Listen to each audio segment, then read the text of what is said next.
Sir यहाँ पे अच्छा लगेगा। अच्छा ठीक है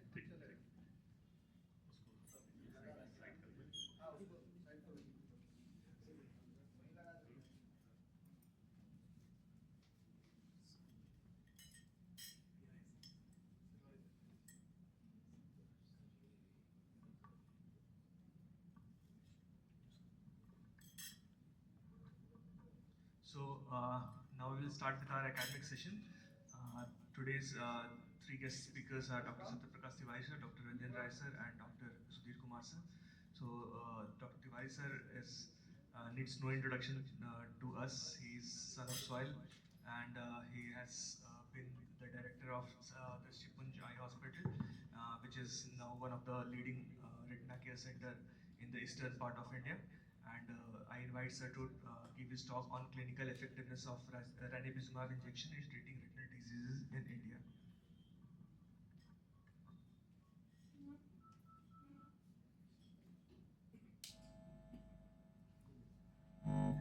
Thank you, Nilesh, for the kind introduction.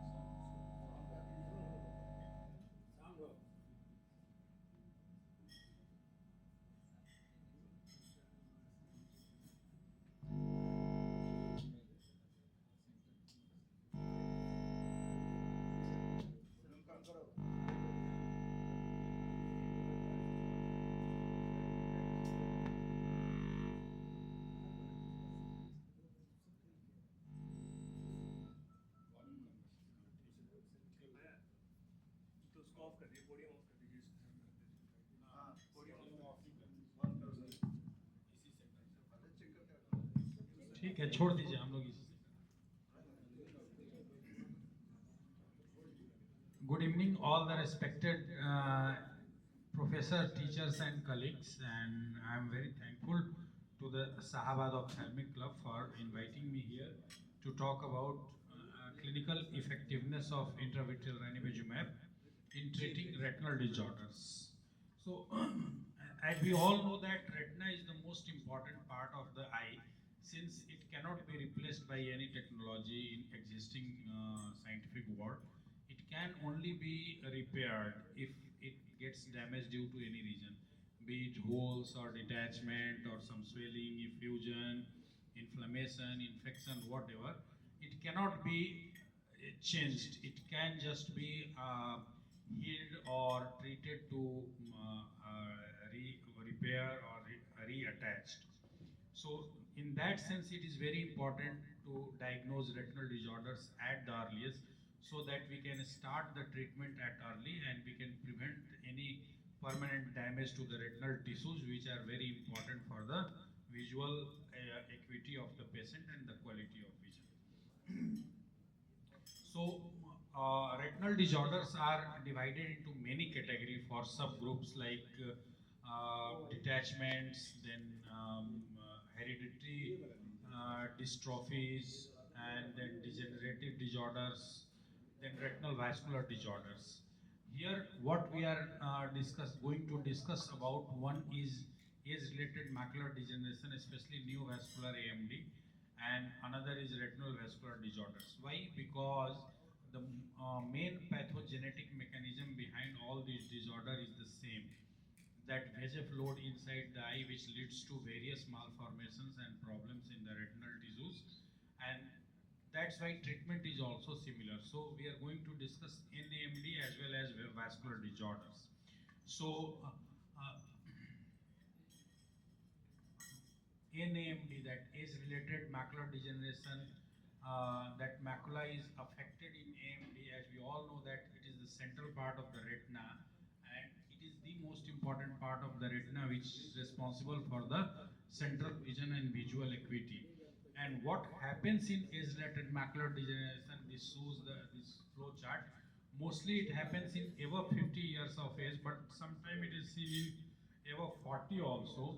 And there is some deposition in the Brooks membrane and behind the retinal pigment epithelium and photoreceptors, and that deposits leads to degeneration of the photoreceptor RPE, and that will lead to some permanent damage to the eye. If there is no new membrane membrane is formed, it is called as dry AMD, and sometimes that if there is a breach in the Brooks membrane and RPE, then choroidal vessels lying behind that retinal tissues comes into the retinal part and starts forming new vascular networks, and that will lead to effusion and bleeding in the retina, and that we call as neovascular AMD or wet AMD.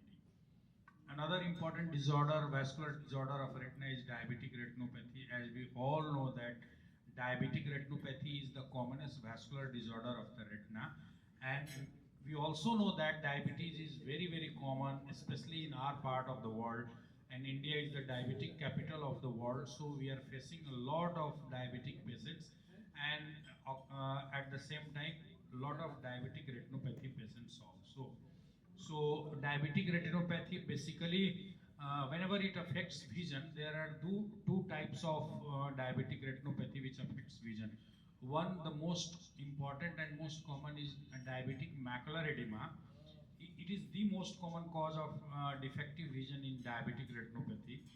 And another is proliferative diabetic retinopathy. That is not as common as diabetic macular edema, but that is responsible for torrential loss of vision or massive loss of vision. Whenever a patient develops macular edema, the vision will be defective, reduced, diminished, and many times in spite of macular edema, patient might be able to negotiate his things because sometimes vision remains a little bit better, not that much affected. But the same patient, if develops proliferative diabetic retinopathy and starts vitreous hemorrhage, bleeding, tractions, tractional detachment, membranes over the retina, then that leads to massive loss of vision or sometimes complete loss of vision. Then another important disease is retinal vascular occlusion. And retinal vein occlusion is mostly central vein occlusion, branch vein occlusion, or hemicentral vein occlusion. And retinal vein occlusion most commonly is caused by high blood pressure or patients with chronic hypertension. Then age is the most important factor. Again, diabetes is also a common factor which leads to vascular occlusion, and followed by this hypercholesterolemia and other disorders which can cause thickening of the blood or coagulative disorder, or coagulation profile of the blood is deranged, then that will lead to vascular occlusion. Then comes to myopic CNVM. This is nothing but a similar kind of presentation as neovascular AMD, but here the cause is myopia. And we all know that since the eye is very large in size in myopes, the retina is also thin, the RP is thin, the Brooks membrane and everything is weak, and then that leads to micro cracks in that barrier, that outer retinal blood retinal barrier, and that micro breaks gives the space to these choroidal vessels to grow inside that in between RPE and photoreceptor, and that will lead to again bleeding. So the mechanism is mostly similar to NAMD, and likewise treatment is also similar to NAMD. Another important retinal vascular disorder is retinopathy of prematurity, and it is becoming much more commoner nowadays because this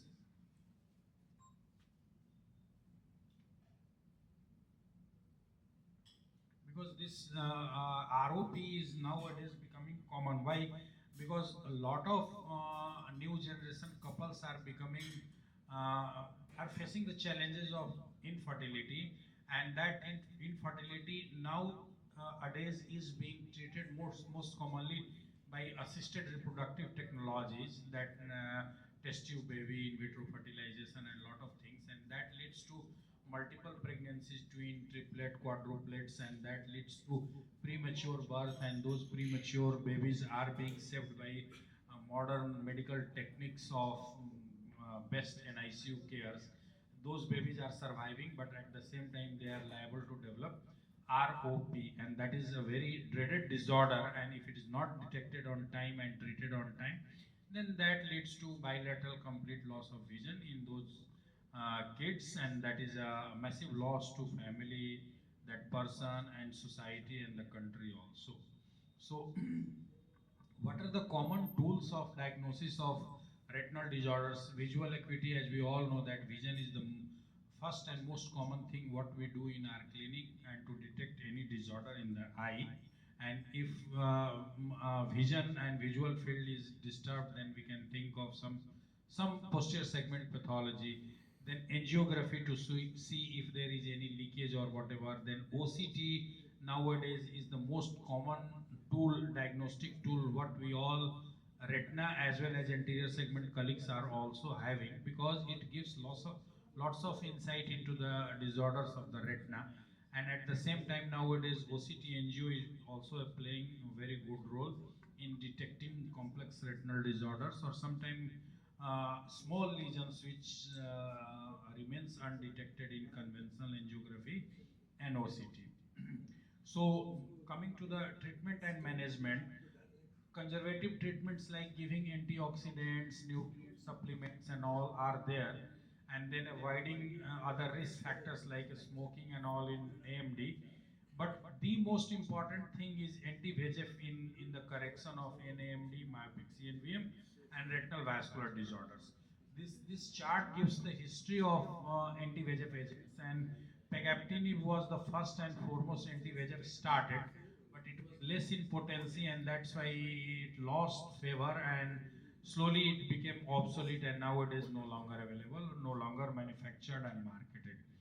Bevacizumab is still being one of the commonest used anti-VEGF intravitreal drugs, but as we all know that this is not approved drug, so we all are using with a additional risk of being used as off-label drug. Ranibizumab is the commonest used intravitreal anti-VEGF molecule, and why it is the commonest used? Because it is a approved drug. It is available in international market as well as Indian market, and a lot of Indian companies are manufacturing this biosimilar, and it is being used for over a decade. These biosimilars also. That original innovator ranibizumab was approved in 2006, and almost 18 years has passed, and crores of eyes have been injected that original innovator ranibizumab. But that biosimilar also, which was developed by Indian companies, is now more than 10-11 years old, and it has proven the test of time and is being used in millions of eyes, and it has treated and given vision to a lot of people. Sept is relatively new, not so new because it is also over a decade old molecule. It has now its patent is going to expire, I think, by next year, and lot of companies are in the pipeline to develop biosimilar of Sept. So we will be seeing lots of biosimilar of Sept as well. But this drug is also a very potent drug and works in many these retinal disorders wonderfully. Brolucizumab is a relatively new molecule. It was launched in 2020, and it's less than 4-year-old molecule, and it is quite effective, potent.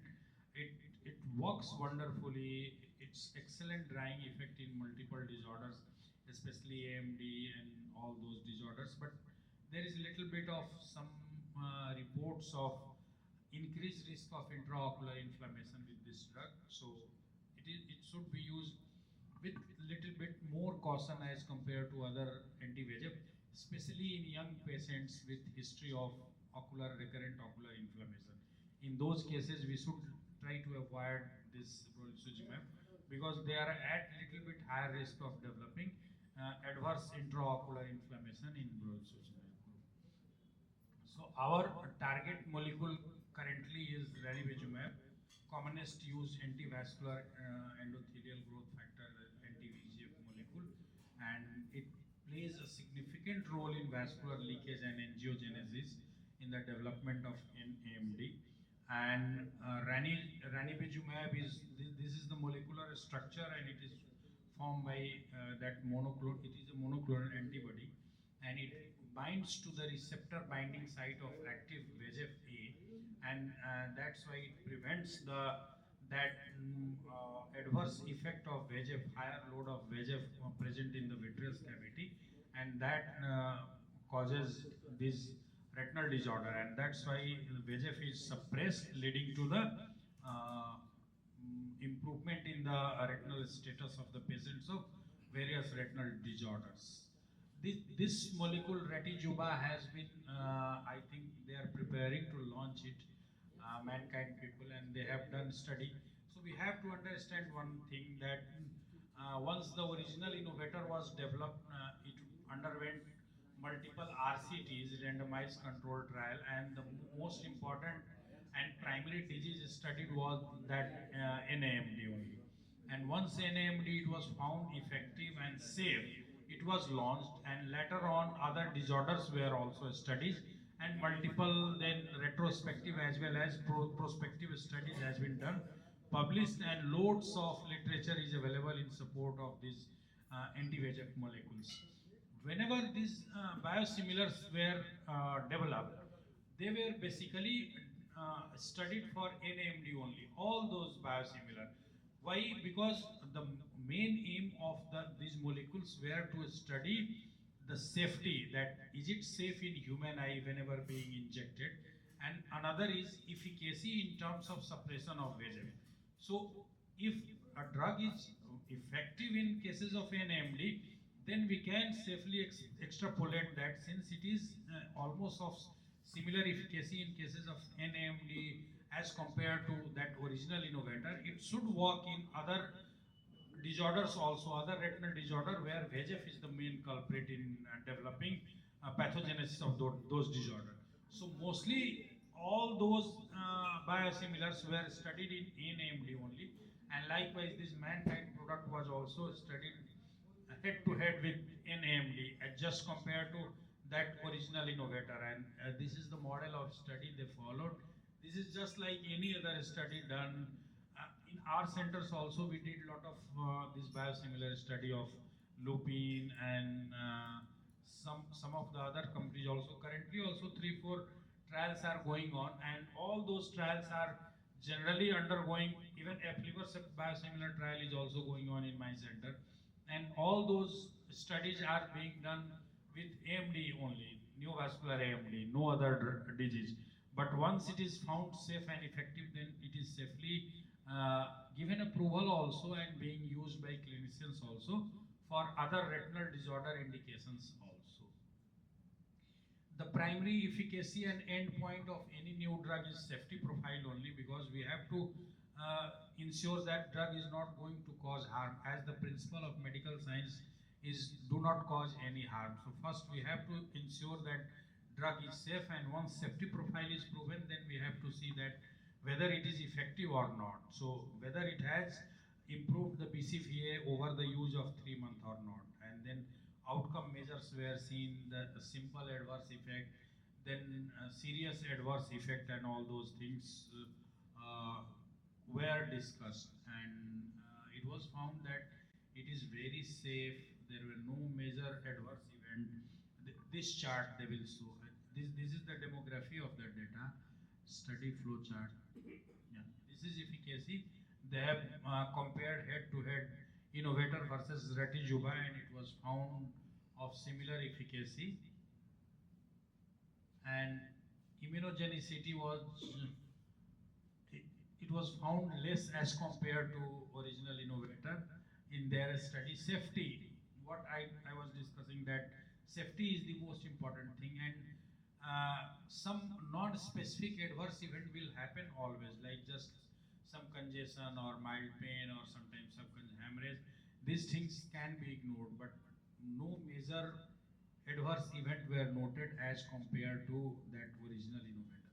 So it was found that the drug was effective, and there was safety and immunogenicity profile or was as compared to the original innovator molecule.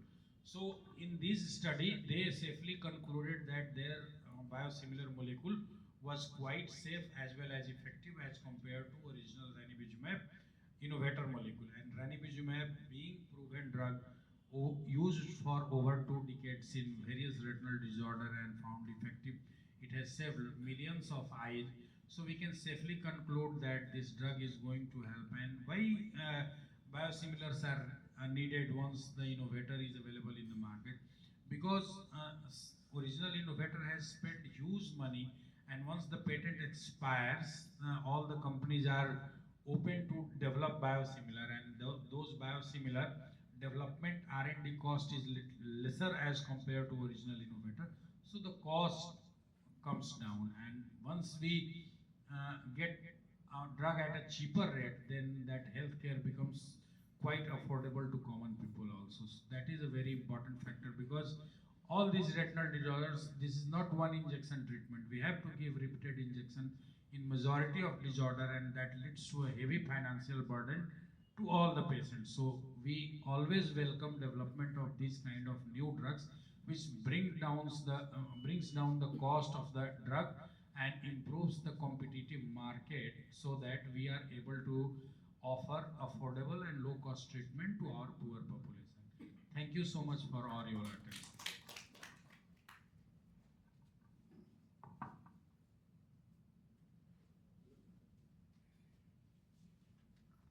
Hello.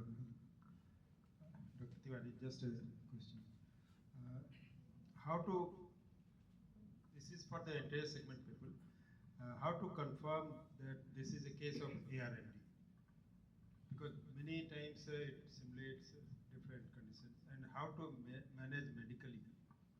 Sir, NMD, first and foremost, as we know that it is a old age disorder, so generally happens in elderly population. Then once the vision is less and we dilate pupil and see the fundus, and if the macula, we see sometime, if it is a dry AMD, generally we see drugens, yellow deposits over the macula, or geographic atrophy. We will see a patch of atrophy of the RP, and that geographic atrophic area can be seen very easily. If it is neovascular AMD, then definitely sometimes we see swelling in the retina, hemorrhage over the macula with decreased vision. But nowadays, the availability of OCT in every corner has made the diagnosis very easy and straightforward. Whenever we are in doubt, we can just offer an OCT scan to the patient, and that gives wonderful scan. Even simple fundus photograph, or if the autofluorescence is available in OCT machines or some other machine, then dry AMD, for diagnosis of dry AMD, autofluorescence works very good. If there is geographic atrophy, we can see drugens, the hyperreflectance, hyporeflectance, and that even that gives some of the predictions also, that development of if we have serial autofluorescence, we can say that this patient is progressing and geographic atrophy is going to increase in coming time. Medical management, 2-3 things are very important in cases of dry AMD. We have to advise patient about improved healthy habits. Smoking is a direct thing which leads to increased incidence of dry AMD. So if someone is smoker, then they should stop smoking, otherwise it will definitely going to increase. Then another important thing, what I advise, 3 things to prevent or to delay the progression of the AMD, that stop smoking if you are a smoker. Then you should come for a regular checkup. You should take a antioxidant. Definitely we should give antioxidant, and this is one and only condition where I prescribe antioxidant. I am not giving antioxidant to any of the patient. Many a times patient insists कि sir कुछ ताकत का दवाई लिख दीजिए, then we are forced sometime to give like placebo. But this is one disorder where I prescribe, and I do insist my patient that you should keep taking on. Suppose I am giving him antioxidant, and even if it delays his dry AMD going into wet AMD for 2 years, 3 years, then that means a lot. Like hypertension, we are taking antihypertensive. There is no immediate benefit seen in cases of antihypertensive, but it has been proven in many studies that it reduces the risk of a stroke disorder, it reduces the risk of myocardial infarction, and that's why millions of people across the world are taking antihypertensive. No learned people or learned physician advise against taking antihypertensive. Although borderline hypertension like 160, 170, 180, if someone is not at all taking antihypertensive, there is no immediate benefit or disbenefit is seen. But it has been proven that this is going to prevent stroke and MI, so we are taking. So in dry AMD also, we must advise them antioxidant, especially lutein, zeaxanthin containing, or AREDS 1 and 2 formula should be advised, and patients should be advised to take at least 8, 9 months or 10 months in a year. Even if they miss for 1 month after 2-3 months, then that doesn't matter, but and then in food habit, they should take lots of leafy vegetable, yellow fruits. So So these three things only we can offer to them. Stop smoking, take antioxidant and in dietary habits. Apart from that, nothing much we can offer in medical retina. But yes, as far as neovascular AMD is concerned, we can offer them anti-VEGF injection, and that works wonderfully, and many patients are getting back their vision in the era of anti-VEGF molecules. So, where do you see bevacizumab now in this scenario when so many biosimilars are there? Bevacizumab is definitely going to get out of favor, but currently what I presume that some Reliance or some company is coming up with the single-used vials of bevacizumab. They are going either in TAS or Reliance, I don't remember, but they are going to launch single-used vial which contains drug for only one eye. So that is going to improve the safety profile or the risk of cluster is going to go down in cases of bevacizumab.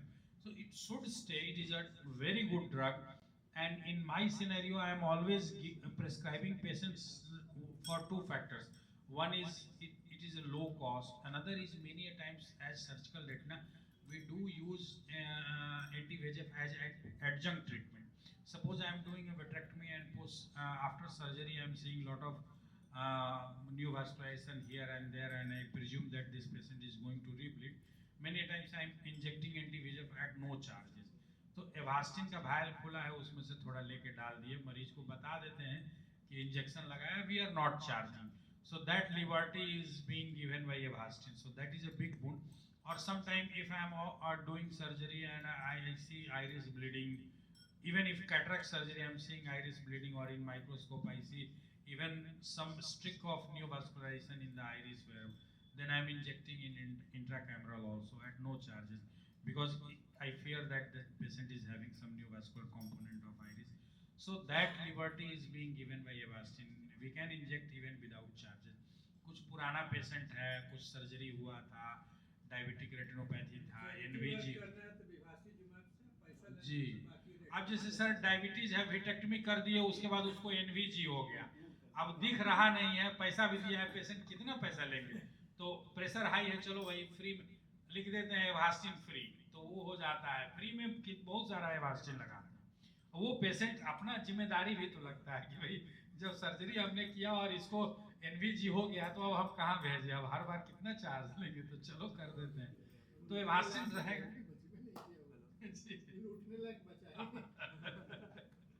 नहीं, अपने से भी अब ये कहने में नहीं बनता है कि विजन भी नहीं है और फिर बोले कि अरे 8000 का इंजेक्शन ले लो, कैसे का है, लेकिन देना भी जरूरी है, जानते हैं कि एनवीआई है, एनवीए है, तो नहीं देंगे तो और वर्षन होगा, तो चलो भाई आपको थोड़ा सा आंख में नया खून का नली बन गया है, एक फ्री में लगा देते हैं, तो हो जाता है। Thank you sir. So next we will have talk by Dr. Ranjan sir. Sir will be going to talk on chopping techniques, and also he will be going to talk on silver nano ion based self-preservative technology. Sir's laptop. Good evening, sir. At the outset, my gratitude and thanks to Sahabat Ophthalmic Society for inviting me as a speaker. Topic allotted to me is chopping technique. As we all know nowadays, cataract surgery means phacoemulsification almost all over the world. So, and in my personal opinion, in my learning curve, it is chopping which took lots of years to get mastered. Still, I am not a master of chopping, but chopping technique is a really tough thing to learn. So I don't have any financial interest, and as I said, the phacoemulsification is the technique that is performed in almost all cataract surgery. Phaco chopping technique, why it is required? Because it takes advantage of the natural cleavage plane of the crystalline lens and divide the nucleus using mechanical force with minimal ultrasound energy. The word is minimal ultrasound energy with mechanical force. That means it needs two instruments. So benefit of chopping is, as we know, the lens itself is around 11 millimeter diameter, and we are creating opening of rhexis of 5 millimeter. We have to disengage that whole nucleus through that small opening. So if we have not done the proper chopping, then it is going to create lot of other complications. It may decreases the chopping decreases the zonular stress, minimize the damage to iris, and decreases the endothelial damage. So Phacodynamics is topic of Dr. Sudhir sir. He is going to discuss in detail. So there are different chopping technique evolved along with the evolution of machine and evolution of surgeon. Everybody is having their own chopping technique nowadays. It is mixed and match, mixed bag kind of thing. So classical teaching was divide and conquer, chip and flip, direct chop, stop and chop, mix chopping, debulking and chopping, debulking, prolapsing and chopping. The seventh one is what we did in our early age. So in chopping, basically we have to hold the nucleus. So foot pedal position is also very important. Irrigation should be always on, aspiration should on, mild burst of phaco, so emulsification is there. So 1, 2, 3 and again 2, aspiration and finally irrigation, so that chamber is well maintained. So 1, 2, 3, 2, 1. So foot pedal training is also a very important thing during chopping. So divide and conquer, we started with the divide and conquer with the early stage machine. We do a sculpting and fracturing the nucleus with the two instrument and create a wedge and rotate the nucleus and followed by phacoemulsification. So this is a small video how to play.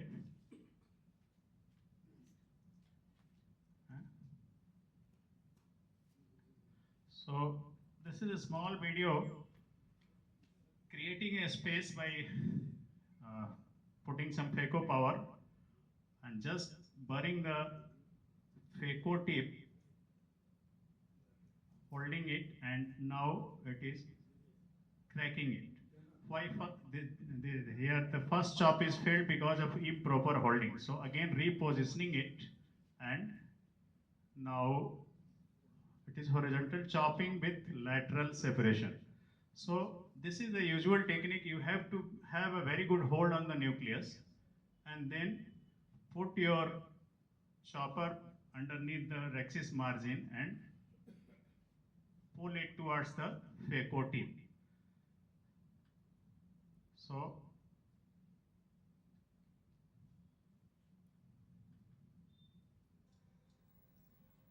this is a real-time video clearing this anterior chamber with the cortical matter, now embedding, holding and cracking it. So this is the way how to go for chop. Choice of chopper is all depends upon your surgeon's choice. Choice and length of the chopper. So chip and flip is basically the removal of the central core of the nucleus by sculpting and creating a nuclear ball. Entire rim of inner nuclear ball is removed and posterior nuclear chip remains. Soft epinuclear ball acting as a cushion, and it should be tumbled or flipped and aspirated. So this is a very soft cataract. Here, if we'll give phaco power, definitely we are going to create some problem. So in this case, what I did, I prolapsed this softer nucleus, and till now there is no phaco power.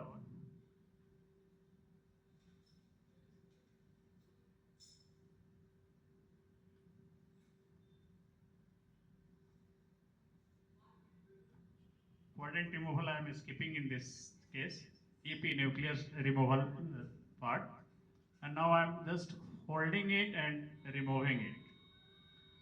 So it all depends upon the density of the cataract, hardness of the nucleus, texture of the nucleus, and accordingly you can apply your chopping technique. So when we were resident, there was a term called direct chop. People used to do it. The phaco probe with the bevel down is kept flat and the anterior surface of the nucleus. With short burst of energy, the nucleus is entered. The vacuum is allowed to build up and the nucleus is chopped. Two very common terminology जो कि मुझे भी बहुत बाद में समझ में आया, horizontal chop and vertical chop, बहुत बाद में समझ में आया sir. Vertical chop means your chopper is moving perpendicular to the iris plane.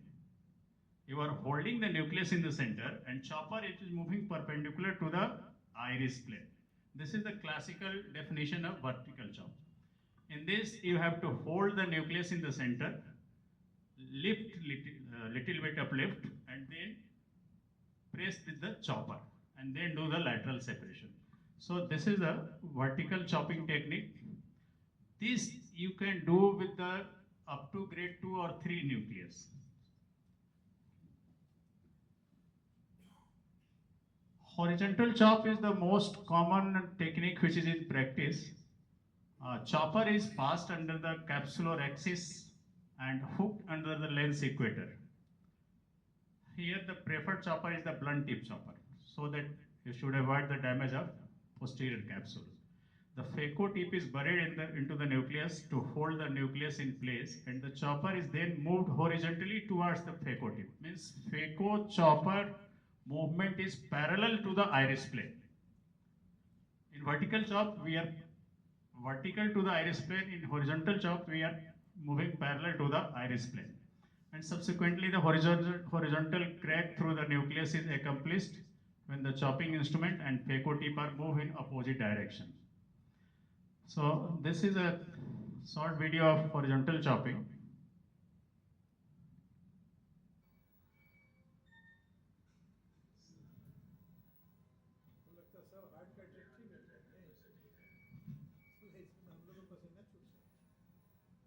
Sir गर्मी में यही मिलता है आजकल.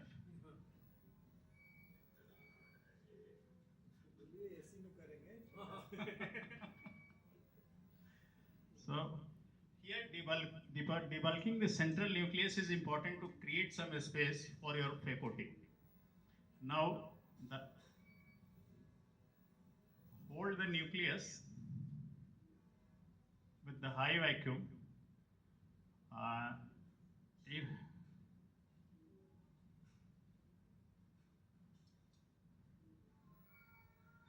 This tick-tick sound means occlusion happened. So this is a kind of mixed chopping, horizontal separation with the lateral separation. So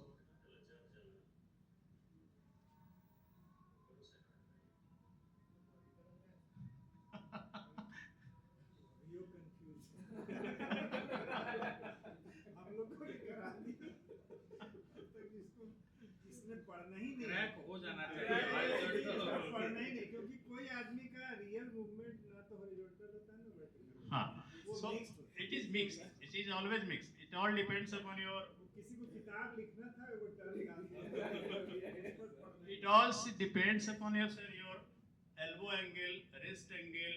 उतना सोचते कहाँ. So it is neither complete horizontal nor vertical. Idea तो सर हो ही नहीं सकता. नहीं करना medically you should know this. नहीं सर वो आर्टिफिशियल डेफिनेशन है. So ये लग रहा है.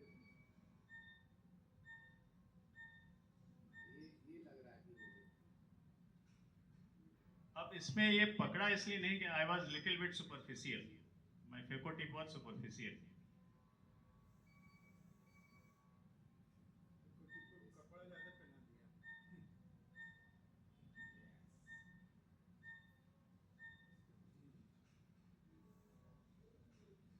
दिया. हाँ ये recording ठीक नहीं है. कम दिख रहा है ना. So why chopping is required? Just to make your phacoemulsification process smooth, easy going. You are going to remove a 11 millimeter size of nucleus through 5 millimeter of opening. So if you are not going to chop it well, you are going to damage the zonules, damage the posterior capsule, you may damage the endothelial as well. So chopping is a very important thing. Once you have chopped, you are finished. So thank you for your patience hearing. So we can discuss. ऐसा करते हैं ना, दोनों topic में ला के कर लेंगे, हम भी बोल लेते हैं। एक और टॉपिक है सर। टॉपिक रह गया है। बोल रहा है कि बोला नहीं पढ़िएगा तो नहीं ले जाएंगे पढ़ने। ये आदमी है sir.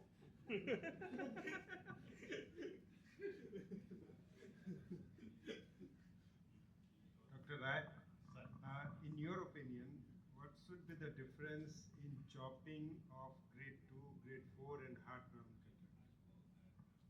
Chopping, asking about chopping technique or कौन सा करना है सर पूछा? नहीं ना सर, तीनों में sir grade 2 you can straight way go to direct chop or vertical chop. Grade 3 you can go vertical and direct as well, and grade 4 horizontal is always easier because it is going to give you more controlled chopping, and you are chopping through a natural cleavage plane of the cataract. So grade 3 plus is better to go with the horizontal chopping. Horizontal chopping, sir. It is horizontal chopping. Leathery cataract is having crisscross lens fiber. So vertical chop is going to create a hole in the nucleus rather than dissecting it, while horizontal chopping is going to separate those leathery fibers. But leathery cataract, sir, patience is the most important part. First chop fail, second chop fail, third chop fail, you have to rotate it again. देखते देखते sir एक कटोरा बच जाता है, अंदर का खा लेते हैं, then you have to flip it again. So हाँ, पोस्ट ऑपरेटिव कॉर्निया में दिक्कत होती है सर, लेकिन डिमांड तो हम ही लोग दे दिए ना कि बिना सुई के और बिना इसके फेको करेंगे. Thank you sir. My second topic is novel nano silver ion based self-preservative technology. So we all know, we all are using eye drop since our post-graduation, and there are a lot of preservative mixed with those molecules to make them sterilize. So earlier it was quaternary ammonium compound, oxidizing agents, ionic buffer, amidines, parabens, alcohols and mercury based. So, but these all preservatives are having some long-term side effect, especially in the patient who are on eye drop for longer duration, like glaucoma patient, like dry eye patient. So that's why this concept is nowadays revolving, how we can make those eye drops inert as well as preserved.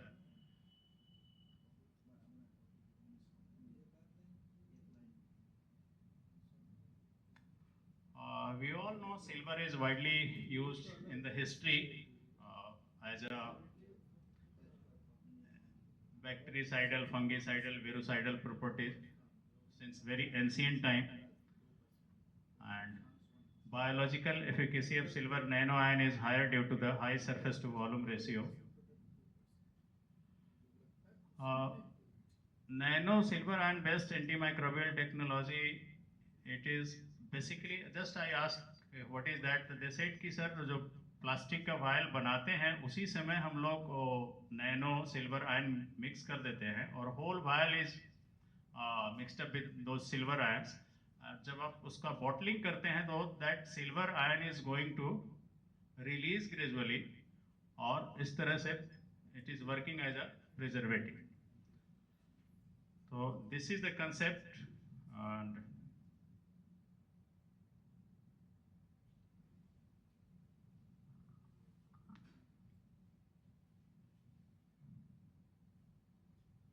सारा metal जो होता है ना इस तरह का property रखता है so खासकर कॉपर तांबा का बर्तन में पानी पीने के लिए शायद इसी रेट चला है they have done a study, and they have found that it is efficacious regarding decrement of microbial growth, and various organisms included Candida, Aspergillus, E. coli, Pseudomonas, Staphylococcus.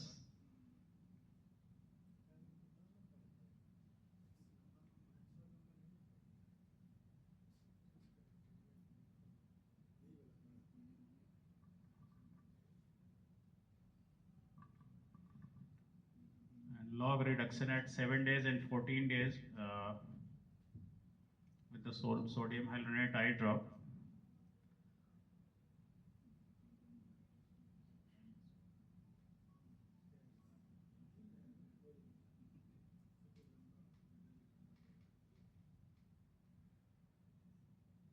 So, combat any microorganism during use of their lubimized eye drop. Efficacy of lubimized eye drop with the nanosilver and best self-preservative technology meets acceptance criteria. They have done a study for microbial challenge, and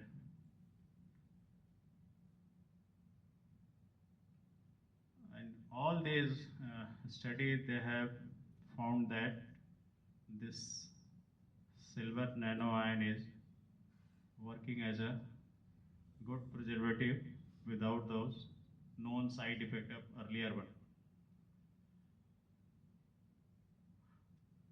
3 or more than 3 log reduction at 10 days, 30 days and 60 days, that means nil growth with these vials. Open vial या close vial That I was asking, open vial or closed vial?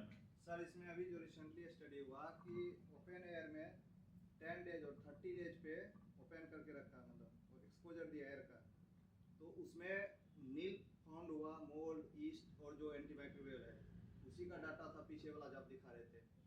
कब तक ये जो है ये करना है?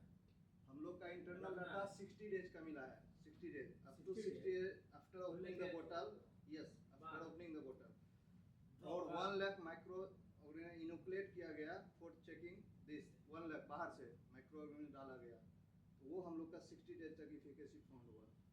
60 days दवाई में इनोकुलेट बाहर से किया, यस माइक्रोब्स, और उसके बाद देखा गया कि 60 उसी समय उसमें नहीं, उसमें जो लॉग रिडक्शन 1 2 3 है, तो 1 लॉग रिडक्शन में 7 डेज में 90% रिडक्शन था, फिर 14 डेज में लॉग 3 में 99.99%। तो अपने भी मर सकता है उतना दिन में। कल्चर मीडिया नहीं ना है, कब तक ये दवाई is not a culture media, तो वो तो as per internal data 60 days तक है। क्वेश्चन समझ लो 16 या क्वेश्चन 60 फिर कॉमन ये क्या है कि दवाई पेशेंट खोला डाला फिर बंद करके रख दी। हाँ, इस सिचुएशन में बताइए ये सिचुएशन में 60 डेज तक रह सकता है। 60 डेज हाँ, but as per Indian pharmacopoeia 30 days ही हम मेंशन करते हैं बोतल में। हाँ, रखा रहता है। 3 टाइम हमने एक्सपोज कर रिसेंट डाटा सर दिखाए थे, 3 टाइम हमने एक्सपोज किया ये ओपन एयर में, वो 30 डेज का डाटा है, जो नील फाउंड हुआ 10 डेज और 30 डेज बैक था। ठीक हो गया। Thank you. Thank you, sir. बहुत अच्छा रहा रंजन, बहुत बढ़िया। इतना हमारी बारी सर्जरी दिखा दिया है। सिल्वर आयन का तो बायोसाइडल इफेक्ट है। ये जस्ट हाइपोथेटिकल क्वेश्चन कि ये गोल्ड और प्लेटिनम पर ट्रायल हुआ है कि नहीं, और एफिकेसी इसकी होगी 60 डेज में गोल्ड वो 120 डेज 150 हो या कॉस्ट थोड़ा बढ़ेगा, लेकिन इस पे आगे होगा फर्दर अभी गैप पिक चाहिए अगर मॉलिक्यूल तीनों मेटल में प्रॉपर्टी तो है, इसलिए वो कॉस्टली है। इसीलिए वो कॉस्टली है।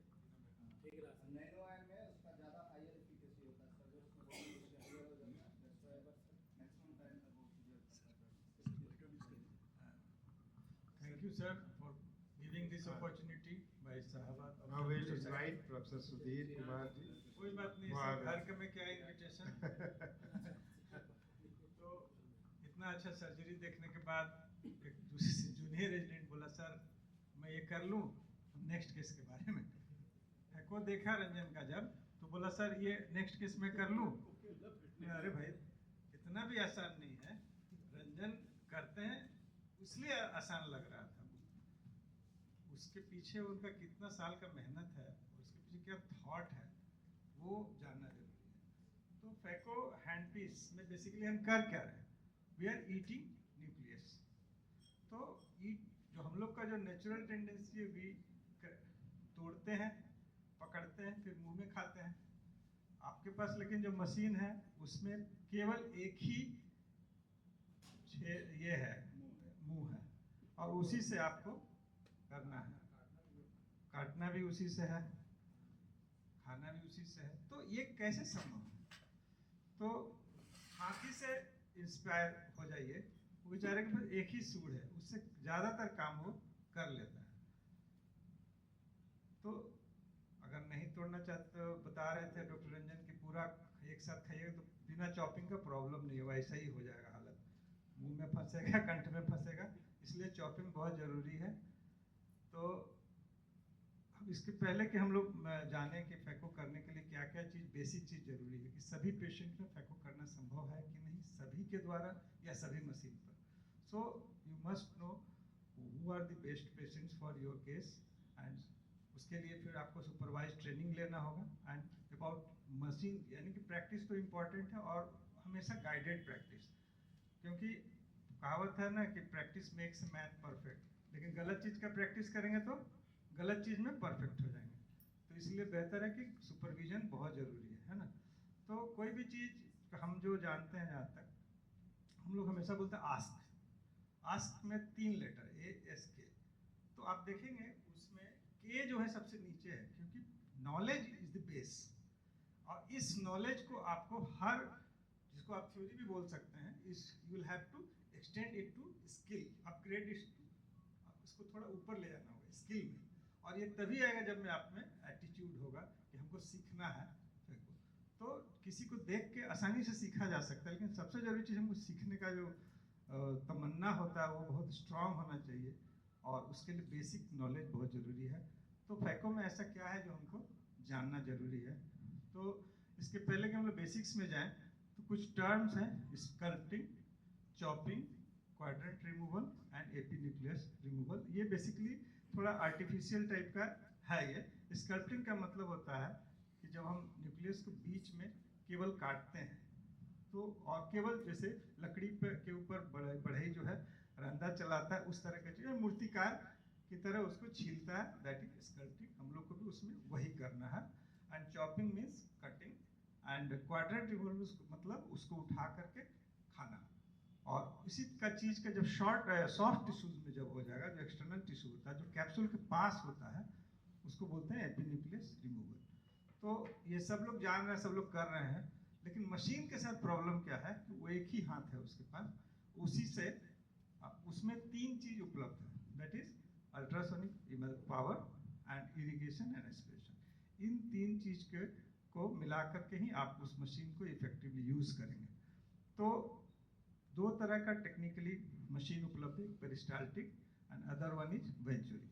वेंचुरी में ये जो इरिगेशन पार्ट है और एस्पिरेशन पार्ट है वो एक ही में मर्ज है, मतलब कि it will work as a vacuum cleaner. Once you start it will suck everything which is in front of this. And लेकिन पेरिस्टाल्टिक में there is a vacuum is not there. This is a rather develops with the help of obstruction to the aspiration, जो हम लोग आगे discuss करेंगे इस पर। तो एक टिपिकल फैको मशीन का जो बनावट होता है, that is a close circuit in the I. Here the machine starts, this is the peristaltic, यहाँ दिख रहा है। तो यहाँ पर ये जो है पेरिस्टाल्टिक मशीन जो रोटेट करता है, और उसके चलते वो फ्लूइड जो है वो बाहर चला जाता है, उसमें यहाँ से इस तरफ जाता है। तो जाने के क्रम में इस ट्यूब लाइन में वैक्यूम क्रिएट हो जाता है, जिसके चलते एंटीरियर चेंबर से ये फ्लूइड खींचता है और फ्लूइड को खाली वैक्यूम लो प्रेशर हो जाने के चलते ग्रेविटी फेड से पानी आई में चला आता है और इस तरह से एक सर्किट बन जाता है। आजकल आधुनिक मशीन में ये आप एक्टिवली फ्यूज भी कर सकते हैं पानी को, तो बहुत सारा मशीन में उपलब्ध है, लेकिन बेसिक बात इतना ही है। और ये सारा का सारा चीज़ आपको करना किससे, गाड़ी कैसे चलाते हैं, पैर से। तो यहाँ भी आपको एक फुट स्विच मिलेगा जिसमें ये सारा सुविधा रहेगा, जिसको आप यूज़ कर सकते हैं। तो पूरे फैको सर्जरी में the first thing which you enter into the eye is with irrigation, और लास्ट में जो निकलते हैं दैट इज इरिगेशन। यानी इरिगेशन हमेशा प्रेजेंट रहेगा, ऑफ नहीं रहेगा। तो इरिगेशन क्या करता है बेसिकली कि when you are making ports in the eyes, जिसमें ट्यूब जिसके थ्रू आप प्रोब देंगे और साइड पोर्ट देंगे, तो वहाँ से लीक होगा। कुछ नहीं भी कर रहा है तब पानी लीक कर सकता है, तो वो पानी इरिगेशन के थ्रू आएगा ताकि एंटीरियर चेंबर कोलैप्स ना करे। और जब फैको करेंगे तो उसमें जब एस्पिरेशन करेंगे तब और फ्लूइड लीक होगा, तो उसमें इरिगेशन उसमें भी काम आएगा। और जब फैको करेंगे तो फैको से जो का सारा काम भी फ्लूइड से ही होना है, तो वहाँ भी इरिगेशन का काम करना है। तो इसका मतलब irrigation has to remain there from beginning and then इसका रिवर्सल भी वैसे ही होगा, लास्ट में ही वो इरिगेशन बंद होगा। तो इसलिए फुट स्विच का जो डिजाइन है उसमें पहला पॉइंट जो है वो इरिगेशन का है, दूसरा पोजीशन जो है उसमें जिसमें इरिगेशन के साथ एस्पिरेशन भी ऑन हो जाएगा, और तीसरा पोजीशन में ही फैको लगेगा, आपको पावर लगेगा। तो इरिगेशन सेकंड पोजीशन में जब हम जाएंगे वो तो कुछ करेंगे, लेकिन अगर कुछ नहीं भी कर रहे हैं और वुंड लीक कर रहा है तो इरिगेशन ऑन रहेगा, so that this will prevent collapse in the anterior chamber. Collapse से क्या प्रॉब्लम होगा वो आगे हम लोग डिस्कस करते हैं।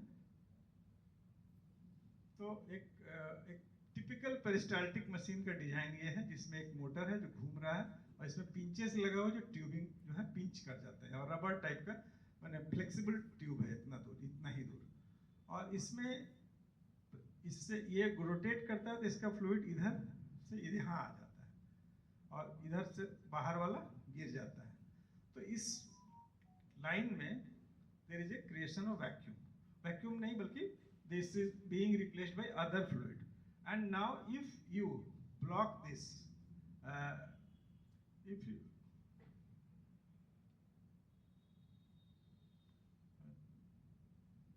if you block this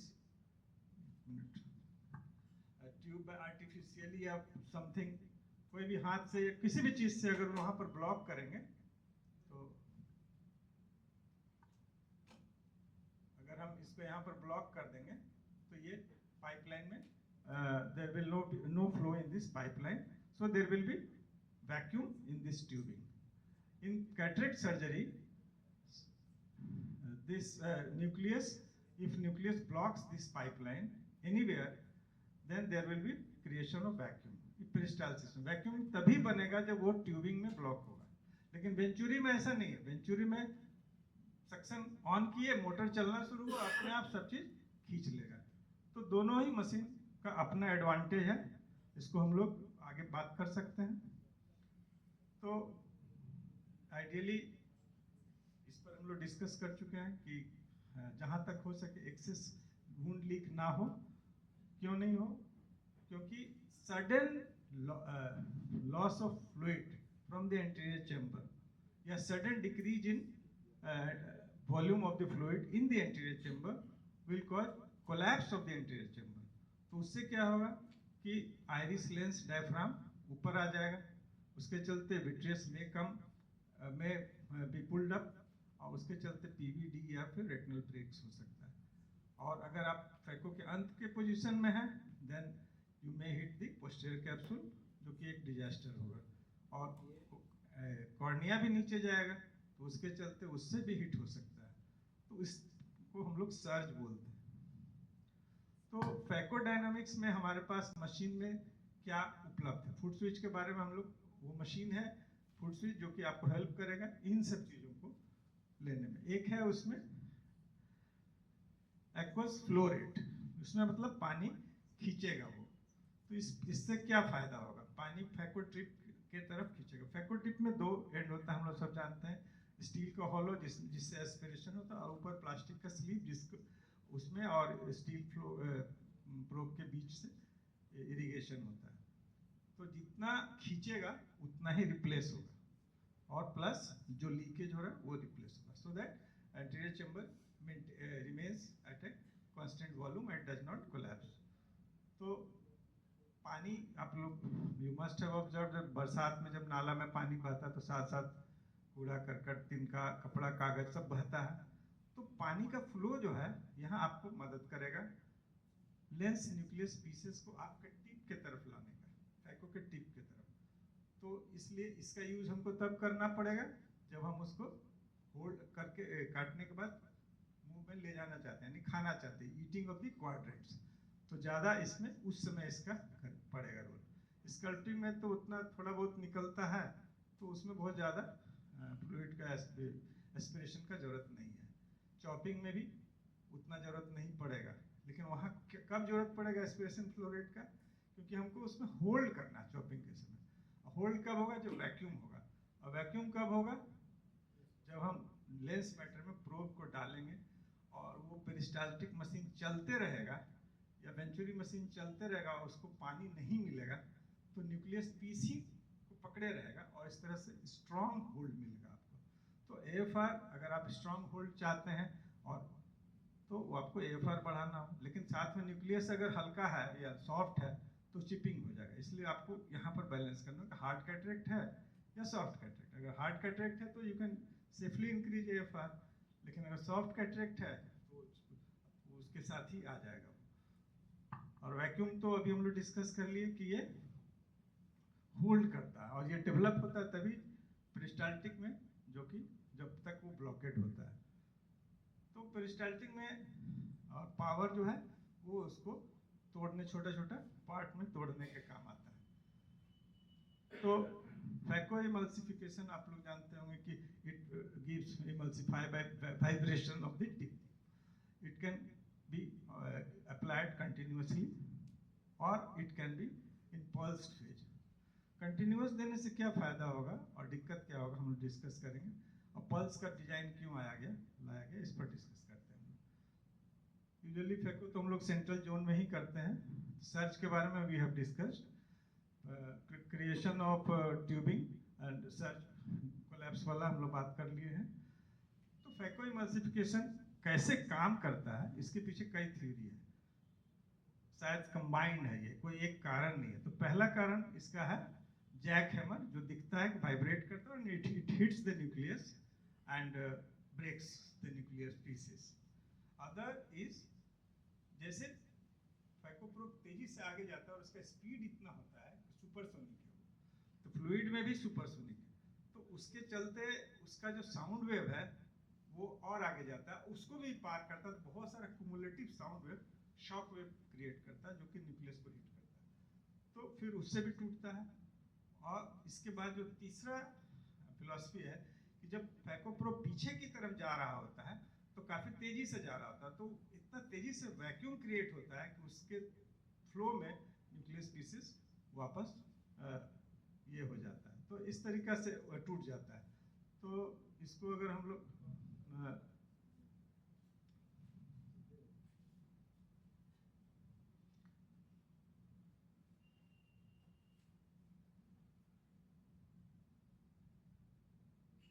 तो इसमें छोटा सा एनिमेटेड वीडियो है, इसमें देखिएगा ये एकॉस्टिक वेव जा रहा है और पीछे जा रहा है वो, तो इन सब का इफेक्ट से क्या हो रहा है, एक तो जैक हैमर हुआ, दूसरा बबल्स जो है एकॉस्टिक वेव था, पीछे जाता है जब ये तो इम्प्लोजन बोलते हैं उसको, क्योंकि जब वॉइड क्रिएट, ये एकॉस्टिक वेव के चलते टूटा जैक हैमर के बाद, और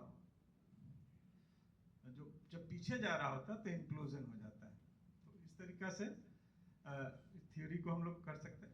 अब देखिए फैको जब भी काम करेगा तो वो हिट करेगा, यही उसका सिद्धांत है। तो हिट करने से क्या होगा कि वो पीछे रिपल्स होगा, तो फिर तो फैको नहीं काम करेगा। तो जैसे हम इसको देखते हैं, तो जैसे फिट किए तो रिपल्स हो जाता है ये। तो फिर रिपल्स होने के बाद जब शांत तो करते क्या है कि बीच में ऑफ कर देंगे फैको को, तो फिर वापस पानी के साथ इरिगेशन एस्पिरेशन के साथ फ्लो करके फिर टिप के पास आ जाएगा। तो जैसे टिप के पास आएगा तो फिर फैको ऑन हो जाएगा।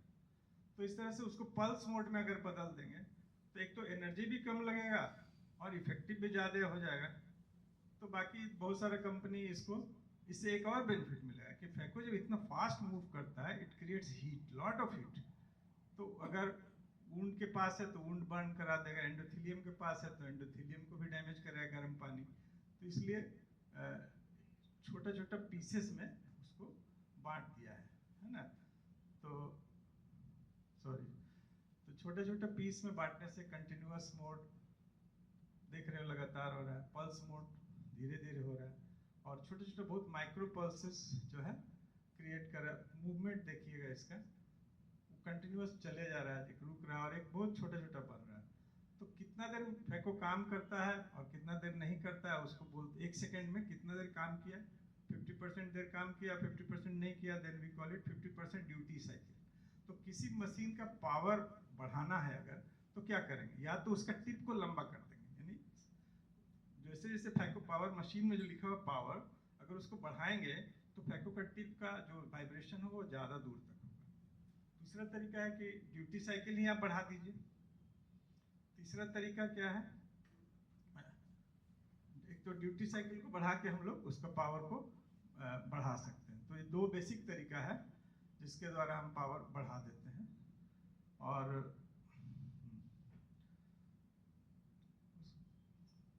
बेसिकली डॉक्टर रंजन इतना अच्छा वीडियो दिखाया लेकिन बहुत हार्ड का था, तो सॉरी।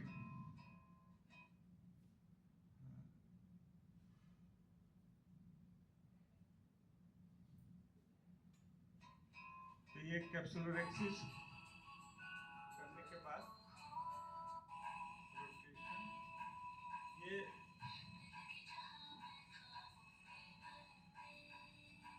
ये स्कल्पटिंग प्रोसीड्योर था जिसमें आप ट्रेंच क्रिएट करते हैं। क्यों ट्रेंच क्रिएट करते हैं, क्योंकि होल्ड हमको वहाँ करना है जो सेंटर के नीचे रहे। ऊपर करेंगे तो वो टिल्ट हो जाएगा, तो उसको डीप जब तक नहीं करेंगे, एक तो होल्ड भी बढ़िया नहीं मिलेगा और दूसरा क्या होगा कि वो मतलब ऊपर की ओर मुड़ जाएगा। तो कोई भी चीज़ को अंदर से पकड़ेंगे तब होल्ड बढ़िया मिलता है।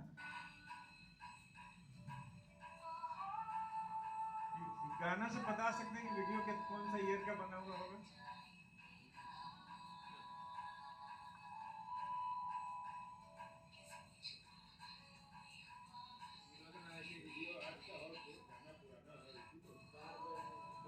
उसके बाद हम चॉपिंग जब करते हैं तो होल्ड करके, और उन्होंने कहा हॉरिजॉन्टल और वर्टिकल हम उसमें नहीं पढ़ते, हमको मेरा मतलब है काट देना है। काटने के बाद एक काम करें, सर्ज नहीं हो जाए, जैसे ही वो कट जाएगा तो उसको टिप को डिसएंगेज करना न्यूक्लियस से। तो उसको एक तो फुट स्विच को पावर से हट जाएंगे तब भी हो जाएगा, लेकिन सडनली होगा। तो हम क्या करते हैं कि थोड़ा सा देखिएगा, ये काटा और उसके बाद ये चॉपर को फिर से टिप के पास हम ले गए हैं और उससे उसको थोड़ा सा दूर धकेलते हैं तो धीरे से मुंह खुलता है और सर्ज इससे नहीं होता है। तो इस तरह से बहुत सारा पीसेस में बांट लेंगे।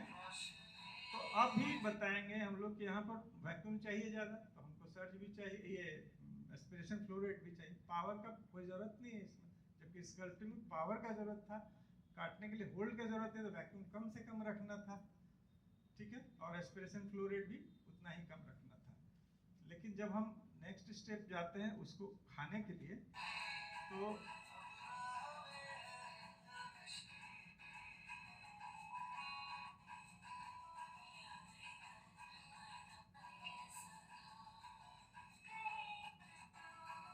तो अब हमको क्या चाहिए, हम चाहते हैं कि टिप पर अपने आप ही आए, तो it will come with the help of flow of the water. So you will have to increase the AFR power उतना ही जितना हार्ड है। तो this you can increase by number, increasing the number so that the tip gets lengthen, और increasing the duty cycle. And इसी के साथ हम बोलेंगे थैंक यू।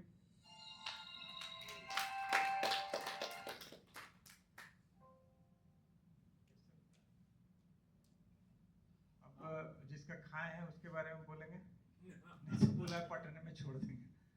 खाने वाले हैं। तो इनका कहना है कि भारत में जो दवाई बिकता है वो स्प्यूरियस भी हो सकता है, और इनका कहना गलत नहीं है। हम लोग बाल भी कटाते हैं उसी के यहाँ जहाँ की जा करके जिसको परिचय हो, जिसका साख हो। मिठाई भी खरीदते हैं उसी दुकान से जहाँ कोई पता है कि ये शुद्ध देगा माल। दूध तो खैर पक्का खरीदते हैं उसी से जिससे प्योरिटी का, जिसमें हमको ये रहता है, मतलब कि एक काउंटर गारंटी जिसको बोलते हैं वो मिलता है, या तो ये गवर्नमेंट दे या कंपनी खुद दे। तो रियल में इसका रीज़न क्या है कि दवाई में प्योरिटी होनी चाहिए। भारत में प्योर दवाई का क्या मतलब है? कितना परसेंट दवाई को प्योर दवाई माना जाता है? 80%। मैंने पहले कहीं था 85%, लेकिन अभी लोग बोला है कि नहीं 90 to 98% तक को प्योर मानते हैं। अब देखिए एक दूध वाला है जो 98% प्योर दूध देता है 10 रुपया में, और दूसरा दूध वाला 100% प्योर देता है 30 रुपया में या 20 रुपया में। तो आप कौन सा लेना पसंद करेंगे? मात्र 2% का डिफरेंस है। 100% वाला क्योंकि पैसा वाला आप है, ठीक है, लेकिन सरकार तो चाहेगी सस्ता मिले, तो वो प्रमोट करेगी सस्ता दवाई, उसके लिए बहुत सारा उनके पास सिस्टम है। लेकिन प्रॉब्लम कहाँ है? ये 98% 100% का लड़ाई है ही नहीं, ये लड़ाई है उस 2% का, कि वो 2% इम्प्योरिटी क्या है। क्या वो नाली का पानी है, गंगा जल है, या डिस्टिल वाटर है? वो इम्प्योरिटी हम जानते ही नहीं है। तो जितना भी जो दवाई का साइड इफेक्ट सुनते हैं, जैसे है ना कि इथाम्बुटॉल से टॉक्सिक न्यूरोपैथी हो जाता है, क्यों? It's not because of the ethambutol which acts for against the tuberculosis. It's because of that impurity. And that impurity is nothing but isomer of that molecule, जो कि सेपरेट करना असंभव है। तो जितना प्योर करने के चक्कर में जाएंगे कॉस्ट उतना भागेगा, इसीलिए प्योर दवाई कॉस्टली होता है। और ये ड्रग क्या बोलते हैं, ड्रग मैन्युफैक्चरिंग फाइल में रिकॉर्ड किया जाता है कि हम कैसे बनाते हैं। सब दवाई कंपनी अपना फाइल करता है।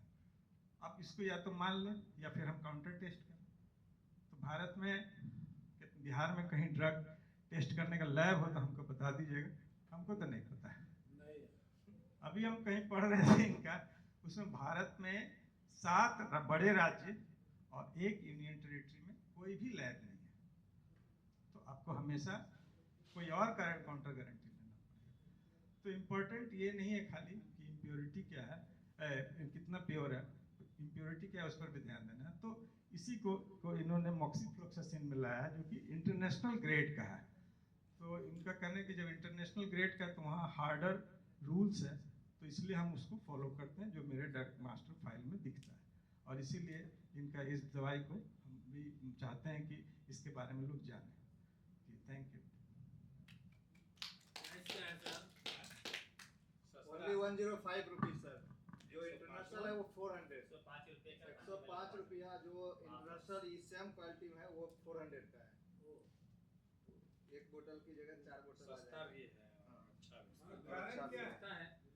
और उसका कारण ये है कि जो बाहरी विदेश जो दवाई है वहाँ पर हर चीज महंगा, लेबर कॉस्ट से लेके हर चीज महंगा, और वही दवाई अगर भारत में पैक करते हैं तो वो प्रॉब्लम नहीं होगा। Thank you. अब ले चलिएगा नीतन। जी जी। I would like to invite Dr. Dien Upadhyay sir to honor our speakers, Dr. Ranjan sir and Dr. Sudhir Kumar sir.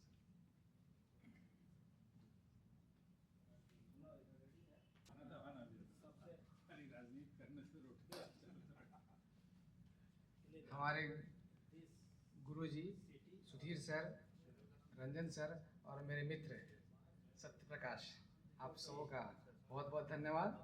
और मैनकाइंड फार्मा के लोगों के का भी धन्यवाद, जिनके सौजन्य से ये हम लोग इतना गेट टुगेदर हुए। आप सबों को धन्यवाद।